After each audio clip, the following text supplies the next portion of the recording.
Encontramos na Bíblia coisas, objetos, rituais, cerimônias, liturgias, que são muitas vezes símbolos de algo que Deus faria no futuro, que Deus realizaria, como por exemplo a Arca da Aliança, como aquela vara que Moisés tinha nas suas mãos.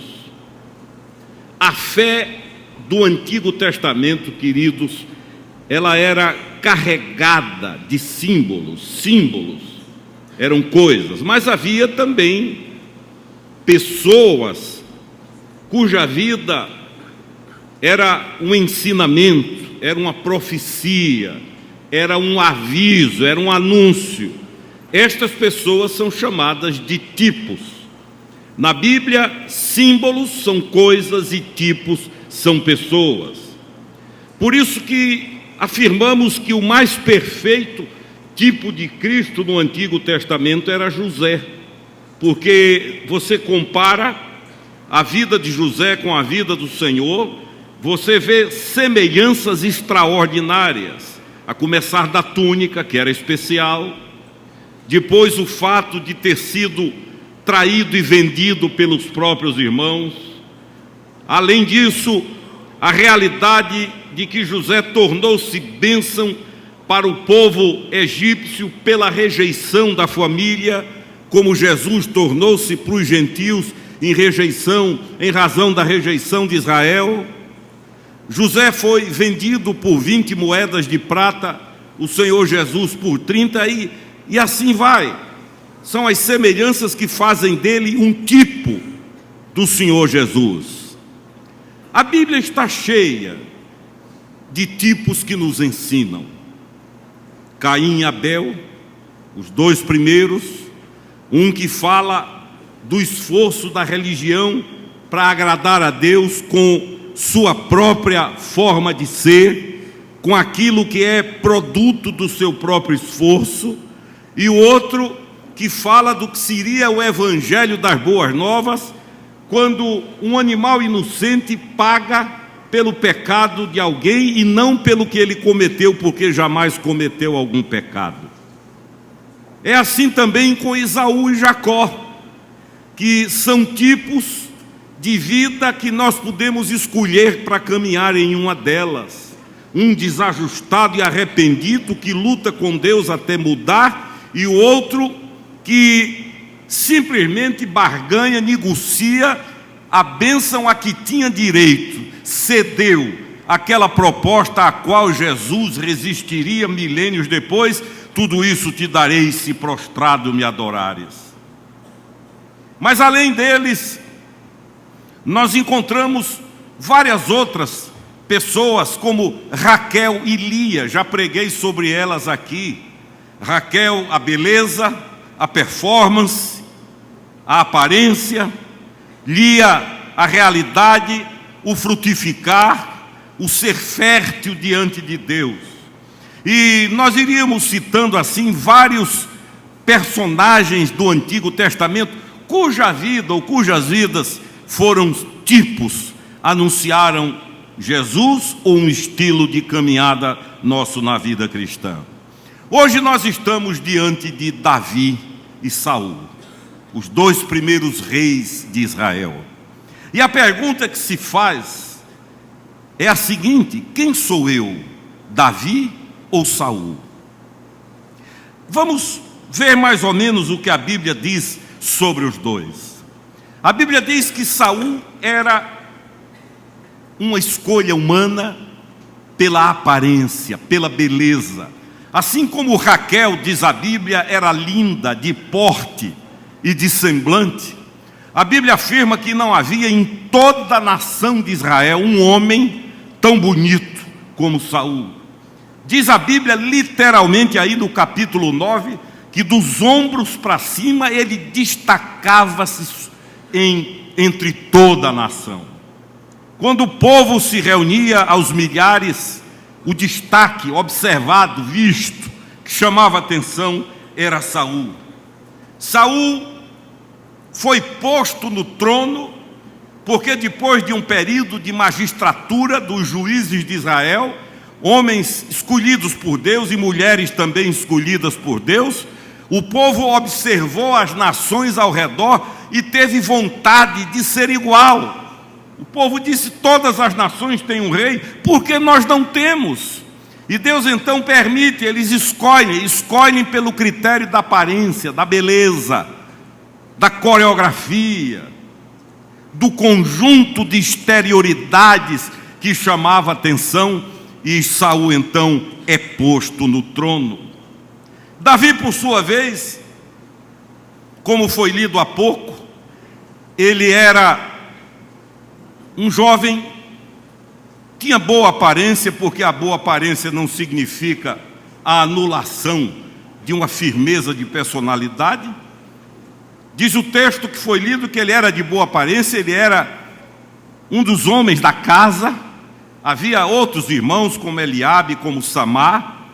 E quando Samuel, já constatando a crise que havia em Israel pelo reinado de Saul, e percebendo e já tendo indícios de Deus de que Saul fora rejeitado por Deus, ele parte em busca de alguém para assumir o trono e vai à zona rural, orientado pelo Espírito de Deus, encontra-se com essa família e pede que os filhos passem diante dele. Passa Eliabe, que segundo o texto era o que tinha melhor aparência, era o mais bonito, era aquele que impactava pela beleza. Samuel impressiona-se, diz no coração: é esse. E Deus então diz: não se iluda, porque o homem vê a aparência, mas Deus vê o coração. Não se engane, porque o ser humano vê o exterior, eu vejo o interior. Não se iluda, porque você vê o que parece, eu vejo o que é. Apesar da beleza exterior, aí dentro há alguém que não serve para o trabalho que eu tenho para ser feito. Passa Samar, passam os outros, finalmente acaba todo mundo. Davi havia sido deixado na zona rural, talvez de propósito pela família, porque pelas avaliações dele não teria condições de concorrer com os outros. E Samuel pergunta: não tem mais nenhum? Acabou todo mundo? E eles dizem: não, ainda tem um mais novo, menino, ainda, um rapaz na flor da idade, manda chamar. Ele entra, e a Bíblia descreve de forma objetiva como era Davi. Diz que era um jovem de boa aparência, ruivo e sisudo de palavras, daquele que falava pouco, não era de muita conversa, não era, me permitam dizer, de muito blá blá blá. Não era aquele indivíduo que em todas as reuniões precisa opinar e ser a opinião que prevalece. Não era aquele que queria desfilar competência, até por uma necessidade de autoafirmação, porque a insegurança gera esse tipo de coisa. E Deus então diz a Samuel: é este o que eu escolhi. Daí para frente, começam a acontecer os choques entre o ser e o parecer. E tudo que eu quero hoje à noite, porque ontem eu fui fazer um casamento e outra vez voltei massacrado, né? Eu tenho conversado com o Dom Paulo e a gente comenta: está chegando a hora de entender que isso deve ficar para o pessoal mais jovem, para esses que têm muita energia. E some-se a isso um calor, um casamento lindo, bonito. A menina até não atrasou tanto, mas o calor era de sauna. E eu ainda fui premiado com insônia até 10:45 da manhã. Aí fui ler a Bíblia, fui orar, pedi a misericórdia de Deus e dormi, graças a Deus. Então eu quero ser objetivo. O que Deus está dizendo é que Deus rejeita a aparência, a performance, a coreografia, o show. O que Deus quer é a essência, por mais complicada que a essência seja. Deus ama quem é, não quem parece. Deus busca quem é, não quem parece. Um pastor amigo meu, nosso pastor Caio, ele diz assim: há pessoas que parecem aqueles carros alegóricos da Marquês de Sapucaí, toda enfeitada.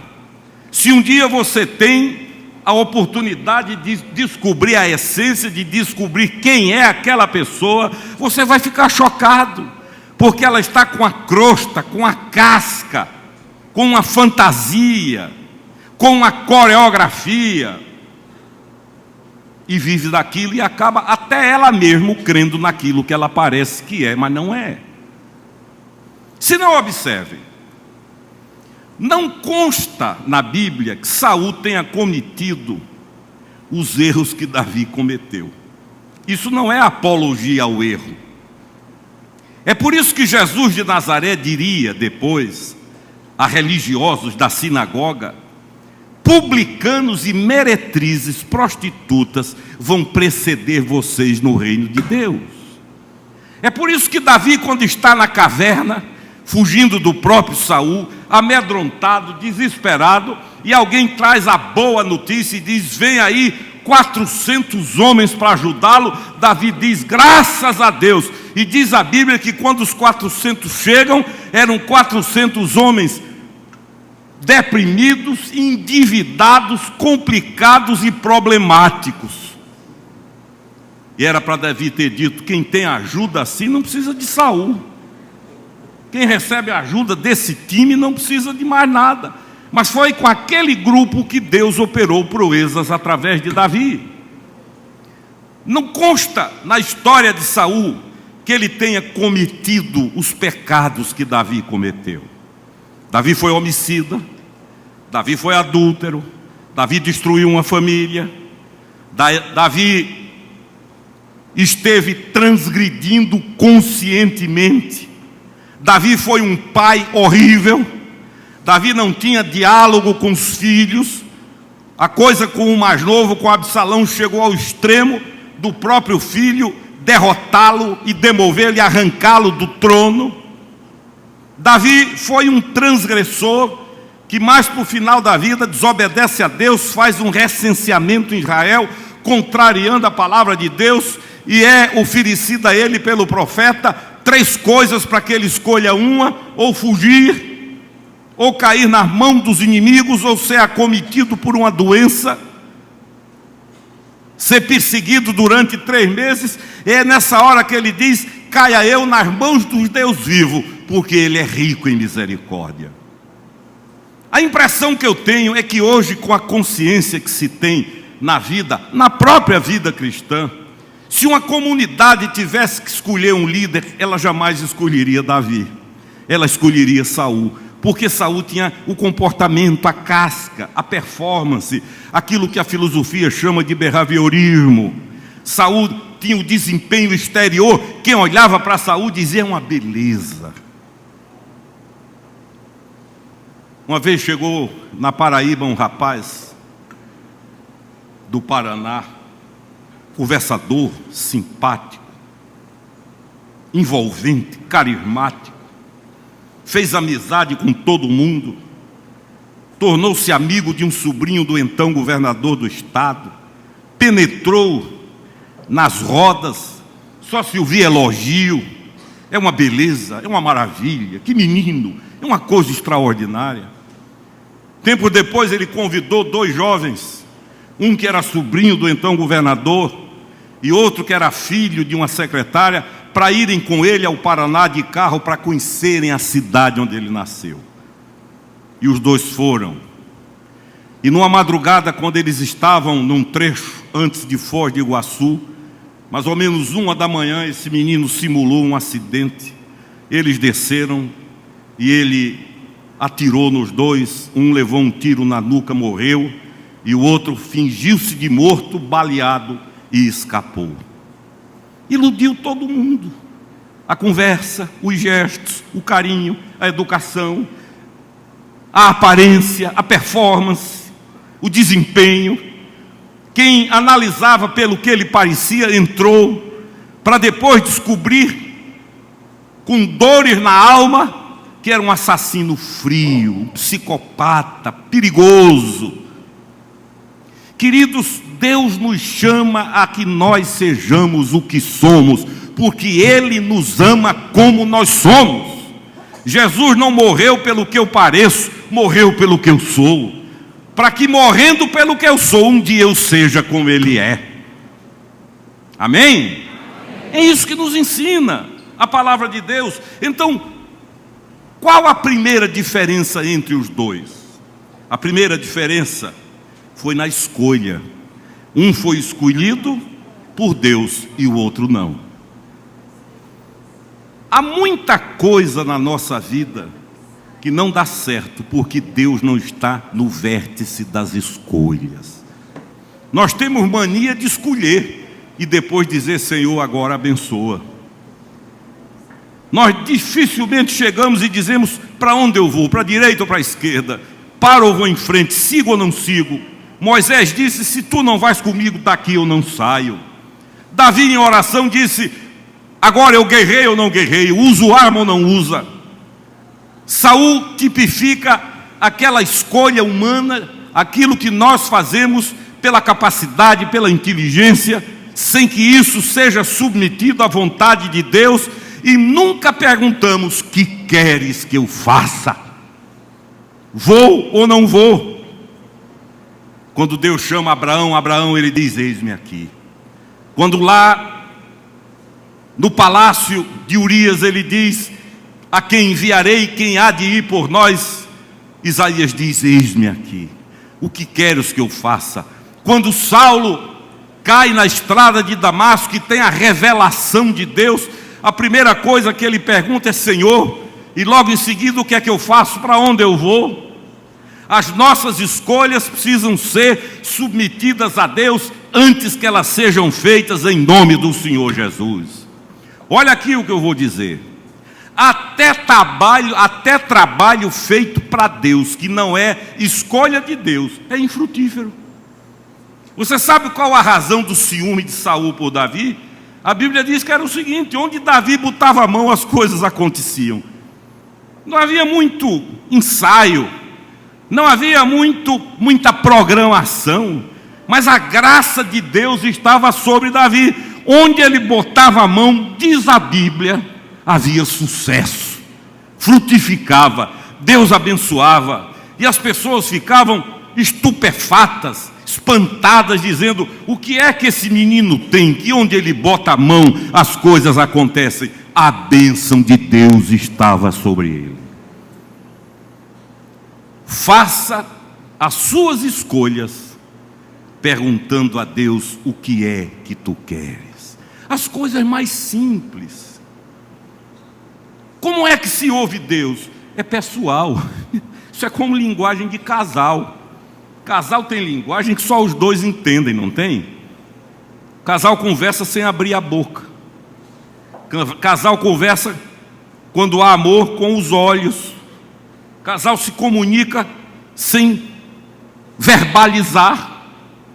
A forma como Deus me fala não é necessariamente a forma como Deus vai lhe falar. Deus nos trata como indivíduos. Deus não vê uma massa. Deus conhece você pelo nome. E quando Ele quer falar com você, Ele chama pelo nome. Na turma que o reverendo Jair foi aluno no CETEC, na época que eu era reitor, eu dei uma aula e disse assim: Deus não chama ninguém por psil, nem por apelido. Deus conhece o nome. Deus conhece cada um de vocês, cada um de nós, e está pronto a nos dizer: meu filho, minha filha, é por aqui. Vá, não vá. Escolha, não escolha. Realize, não realize. Tudo o que Ele quer é que você pergunte. Essa é a diferença. A escolha de Saul foi uma escolha baseada em critérios meramente humanos e carnais. A escolha de Davi foi uma escolha baseada na revelação e na vontade de Deus. Uma outra diferença, porque os dois eram homens de sucesso, eram dois reis. Os dois eram reis, os dois ocuparam trono. É que Saul buscava a honra dele e Davi buscava a honra de Deus. Saul fazia para sua própria glória Então disse Saul, 1 Samuel 15, verso 30, pequei, honra-me, porém, agora, diante dos anciãos do meu povo, diante de Israel. Ele está dizendo a Samuel, eu sei que eu errei, agora eu quero que você me honre, mesmo com meus erros, mesmo com minhas falhas. Enquanto isso, Davi orava e dizia aos homens que estavam com ele, que farão aquele homem que feria este filisteu, referindo-se a Golias, enfrenta e diz, tu vens contra mim, com paus, com cacetes, com lanças e espada, eu vou contra ti, em nome do Senhor dos Exércitos. Esse era Davi. Uma outra característica de Saul, que é muito comum hoje, é que ele era expert em transferir culpa de pecado. Não há um só registro, eu disse, não há um só registro de Saul dizendo, eu errei. Ele culpava todo mundo. A culpa foi da esposa. Quem recebe casais em crise em gabinete sabe o que é isso. A coisa mais difícil é chegar um para dizer assim, eu errei, o erro foi meu. No máximo, no fim da conversa, diz, eu até reconheço que errei também. Quando acontece isso, já é uma glória. Por quê? Porque o pecado instalou em nós o que eu chamo de chip, que nos habilitou a terceirizar, como diz Jair, o pecado, a transferir a culpa. Toda vez que Saul pecava, a culpa era de alguém, nunca era dele. Nunca admitia seu erro. Eu conheço famílias despedaçadas pelo orgulho da culpa não assumida, de simplesmente reconhecer que errou. Davi, ao contrário, tinha a humildade no trono de dizer, pequei, pisa na bola, tem um caso com Betsabá, promove uma engenharia para o assassinato do marido dela, ela está grávida, finalmente ele assume agora viúva porque ele criou todo o esquema para que ele morresse, fosse morto em batalha. Ele acha que agora, assumindo a viúva, está tudo resolvido. Até que é confrontado por Natã, e Natã chega diante dele, conta uma parábola, ele faz um juízo, porque ele era profeta, ele era rei e era juiz, melhor dizendo, e Natã diz, você é esse homem. E ele, com uma palavra, toca o coração de Deus. Não explica, não justifica, não conta uma história, ele apenas diz ao profeta, pequei. E Natã emenda de lá e diz, mas o Senhor já te perdoou, tu não morrerás. Esse era Davi. Uma das diferenças entre Saul e ele é isso. São dois estilos de vida. Eu posso pecar todo dia, e todo dia pecamos, e jogar a culpa em alguém, e transferir a culpa para alguém, criar bodes expiatórios. Eu já disse aqui que isso começou lá no Éden, quando Adão faz o que faz, e Deus confronta, ele diz, foi a mulher. E ainda piora, porque diz, foi a mulher que tu me destes. Não fui eu quem arrumou essa mulher. E eu já disse aqui, era como se ele dissesse a Deus, eu nem sabia o que era mulher. Eu vivia só aqui, gerenciando tudo, a vida uma maravilha. O Senhor me botou para dormir, quando eu acordei estava ela aí. De modo que converso com ela, transferiu. Aí Deus vai conversar com Eva, confronta Eva, Eva diz, foi a serpente. A serpente subtende o quê? Que o Senhor criou e que botou aqui. Ela que arrumou tudo isso e me iludiu. E como a serpente não tem mais para quem transferir, ela acaba, de certa forma, pagando também o pato, me desculpe a expressão. Nós somos esta geração. Um dia um filho me perguntou assim, por que é que eu tenho que pagar pelo que Adão fez? E eu disse a ele, escute, semente de laranja pode dar abacate? Não.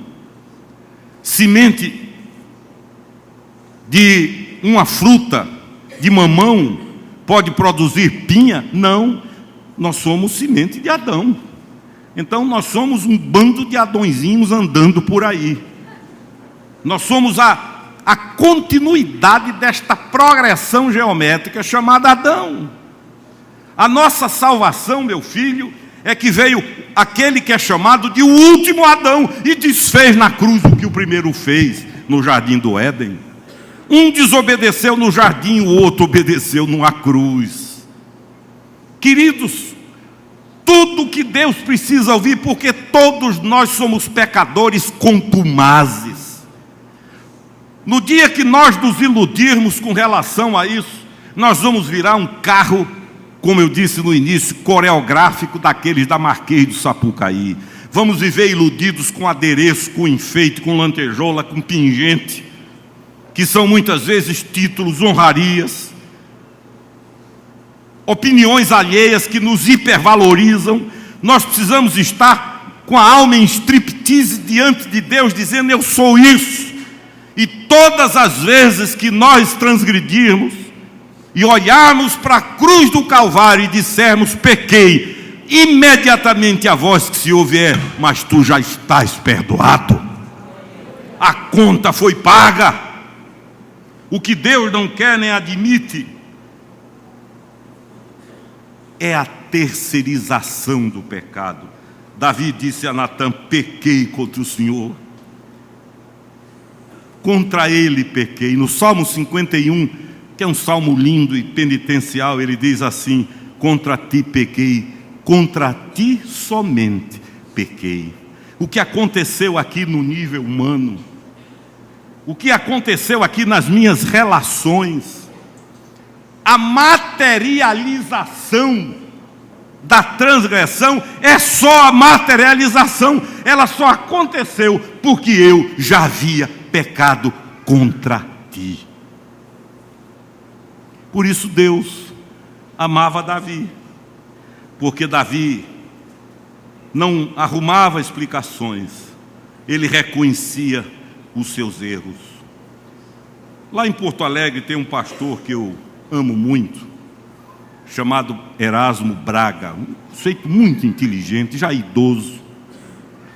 E uma vez Erasmo, conversando comigo, disse: Alexandre, toda a estrutura do mundo é para investir na aparência, é para mostrar a aparência.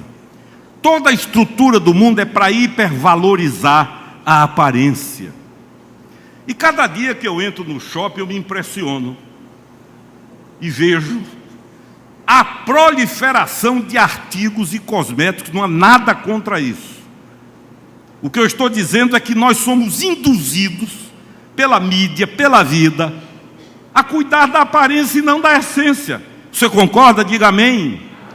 E isso transfere-se para todas as áreas da vida. Se eu pareço que estou bem, então estou bem. Não está. Se Salomão olha para mim e diz: disto o senhor já está muito bem, eu digo: bom, se ele acha que eu estou bem, eu estou. Vou viver de opiniões. No entanto, o que deve ter prioridade na vida é o seguinte: como é que Deus me vê? Uma vez, quando eu morava na cidade de Filadélfia, eu tinha um amigo, um missionário americano, trabalhou no Peru, o reverendo Trout. Trout em inglês é truta. E a esposa dele chamava-se Evelyn Fisher. Fisher é pescador. E ele brincava comigo e dizia: isso não pode ser coincidência. E a gente conversava muito sobre essa questão de aparência. E ele me contou uma história interessante. Disse que o indivíduo apaixonou-se por uma cantora.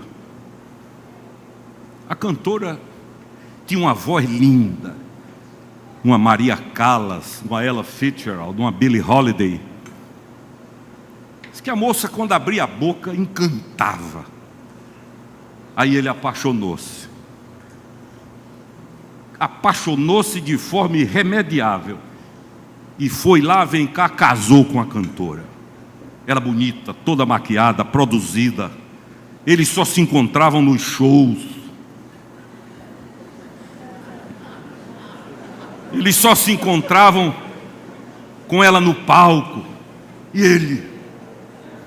Casaram. Noite de núpcias. Dia seguinte, ele acorda primeiro e olha de lado. O nome dela era Maria. E Maria estava sem maquiagem.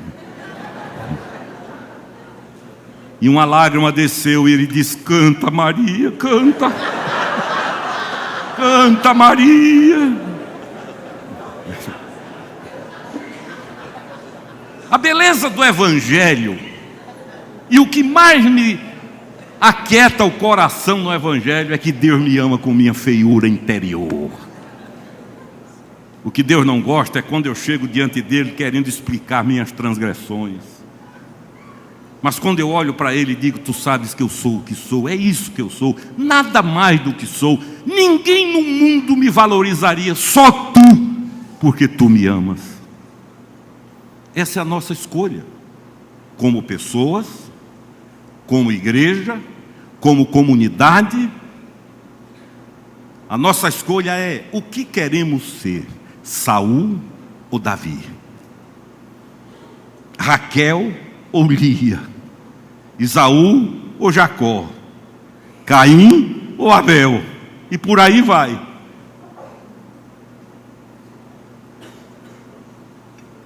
– 100% desse auditório, eu aí, é visto por Deus no que nós somos e não no que nós parecemos. E o amor de Deus é tão grande que nos usa. Aprove a Deus que fosse assim. Eu quero desafiar você a uma coisa: tenha coragem de ser. Quantos casamentos destruídos por causa de um estilo Saul? Uma senhora me disse no gabinete: bispo, ou eu me enganei ou ele me enganou, não foi com esse que eu casei. Na época de namoro era só vitrine, só coisa boa. Quando foram conviver, as máscaras começaram a cair, as vitrines começaram a ser quebradas. Quantas amizades destruídas. E eu quero lhe dizer que o perigo maior é que um abismo chama outro abismo. Quando a aparência se torna um estilo de vida, eu não estou dizendo que qualquer um de nós vive 100% o que é. Todos nós somos atingidos pelo pecado e, de certa forma, mais ou menos, exercitamos isso. Eu posso me enganar, você pode me enganar, eu posso me enganar. Mas nós não enganamos Deus, e o sossego e o descanso é: Deus me ama do jeito que eu sou. Deus não concorda com minha transgressão, mas a Bíblia diz que nem altura, nem profundidade, nem vida, nem morte, nem anjo, nem principado, nem potestade, nem o presente, nem o futuro, nada me separa do amor de Deus. Quando eu descubro isso e creio, eu tenho coragem para ser o que sou, andar relaxado. Eu sempre peço a Deus que me livre da imagem de líder inatingível. Deus me livre. A felicidade de muitos que me ouvem, não tenho dúvida em afirmar, está na decisão de dizerem: Senhor, de hoje em diante, eu sou o que sou. Eu não vivo para os outros, eu vivo para Ti. Seja o que você é,